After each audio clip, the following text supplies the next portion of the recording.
Today's card is another Christmas card, and we have some very cute stamps, some foil paper, and some suede paper as well, so please stay tuned.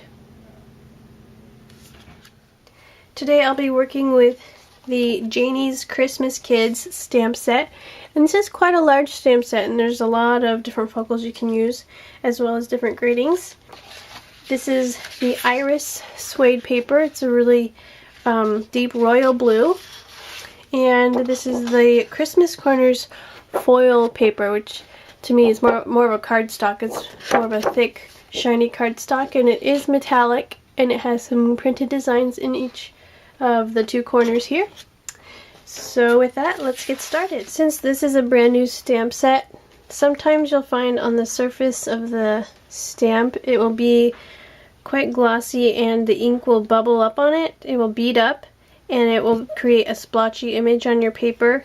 And what I do to prevent that is I take, this is a kneaded rubber eraser. It's a gray, flexible, kind of a rubbery, gummy material, and I just go like this to the surface of my stamp to remove that whatever coating is on there.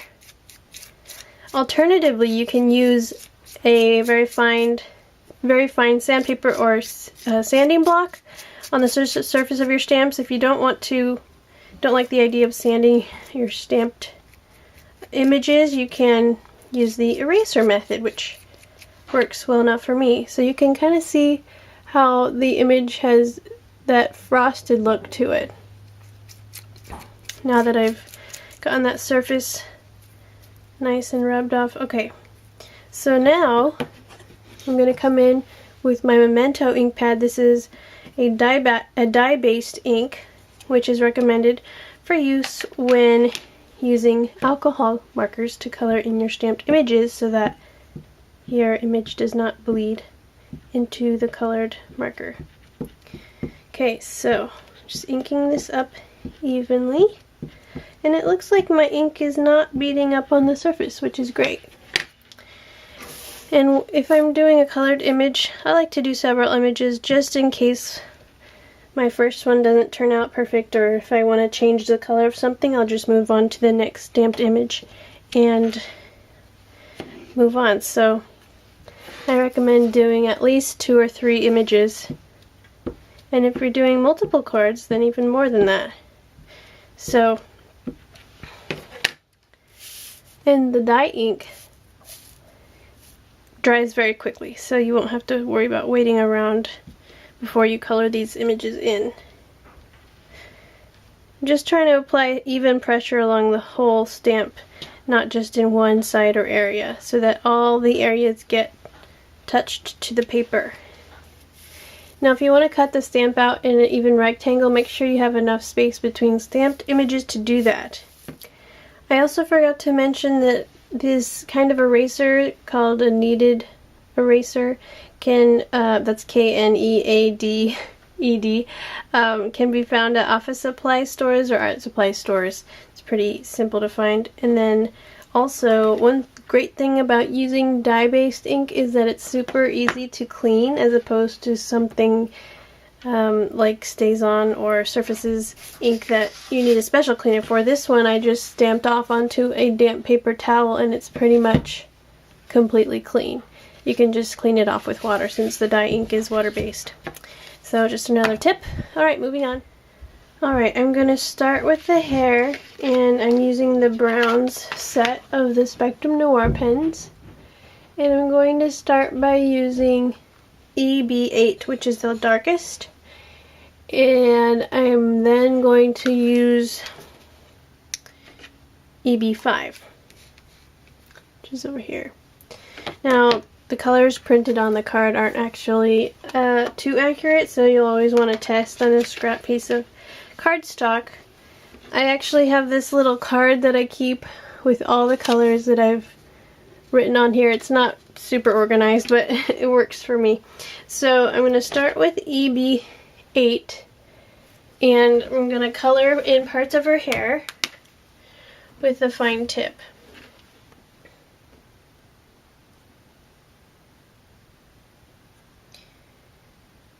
And I'm going to try to keep a light touch because the markers do spread.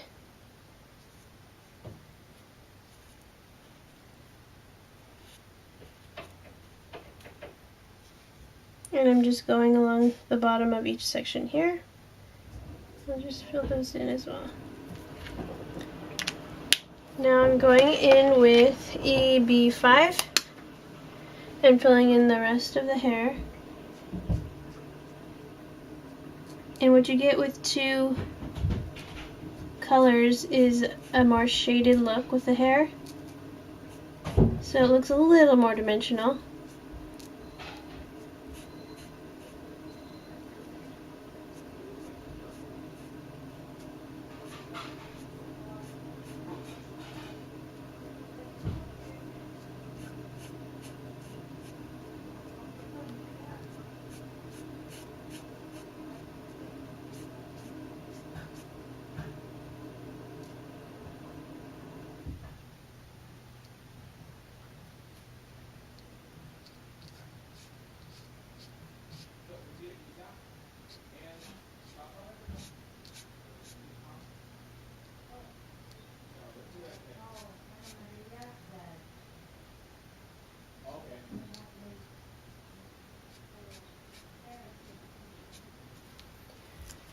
There we go.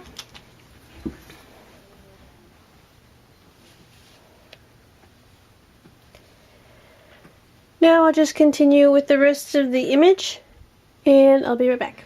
Alright, so I've made a coloring guide for you all, and you can always pause the video, and if you want to see a certain color, you can go ahead and do that.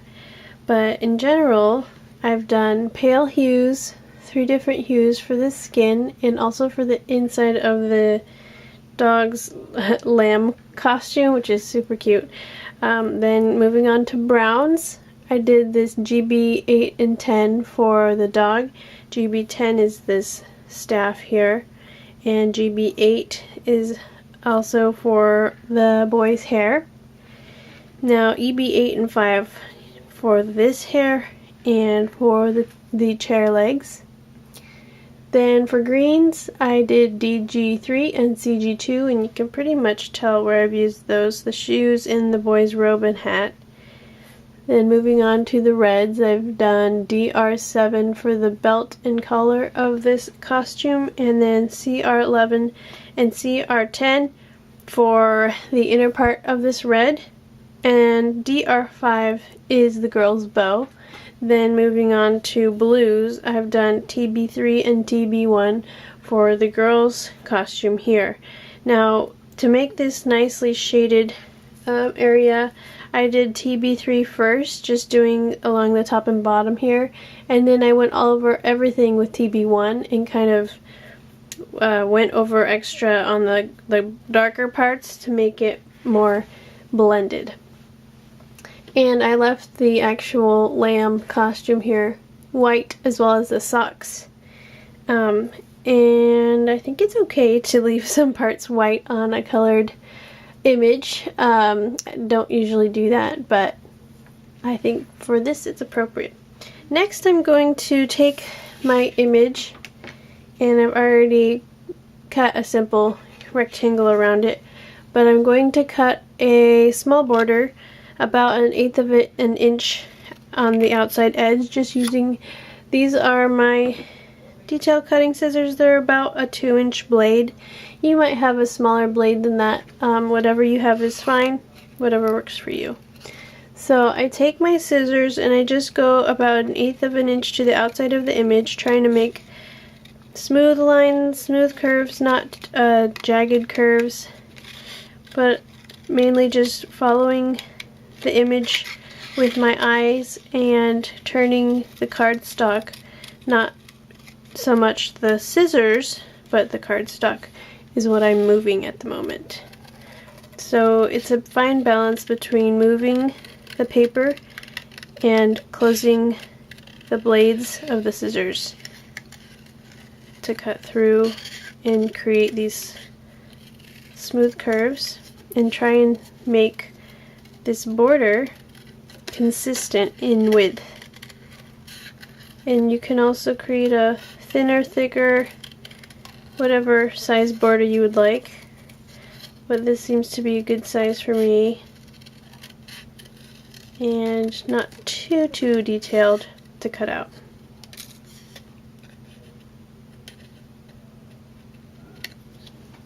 Okay. Alright, so I decided to do a little test for you all regarding the eraser I used earlier. I wanted to just test out the difference between before and after I used the eraser. So here I have the Christ is Born stamp on my acrylic block, and I have not erased it. So I'm going to stamp that on the cardstock labeled 1. I'm going to go ahead and use my Memento Tuxedo Black dye-based ink pad. And already you can see how much the ink is beating up on the stamp. Just to illustrate my point so you can see the difference. Okay. That is number 1. And you can see how splotchy it is. Now I'll go ahead and wipe off the stamp so it's nice and clean. And I'll use my kneaded eraser here on the surface. I think I got everything. There we go. So now you can see it's got sort of a frosted look to it. And all of that glossy protective coating or whatever happens in the manufacturing process of the stamp that creates that glossy coating is gone. So ink it up again. And now you can see how solid that ink looks on the stamp. It's sitting on the stamp nicely. It's not beating up. And I'll go ahead and stamp this on card number 2. And you can really see the difference with stamps that have large solid blocks on them, such as this one. I'll go ahead and wipe off my stamp with my damp paper towel. Super simple. Okay, so there's the difference. Number 2 is obviously way more clearer and sharper. Here's number 1 before erasing the surface of my stamp. This is the brand new stamp, and that's with the ink kind of beating up on the stamp. And number 2, crisp and clear.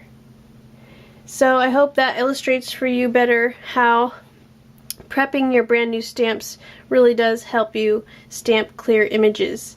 And like I said before, you can use a fine sanding block, and I've done that before, and it doesn't really cause my damage to my stamps. But I have discovered the eraser method, which I actually like better. So there you have it. Okay, so now I'm going to cut around my stamp number 2 to make the greeting for my card. And again, I'm using about 1/8 of an inch around.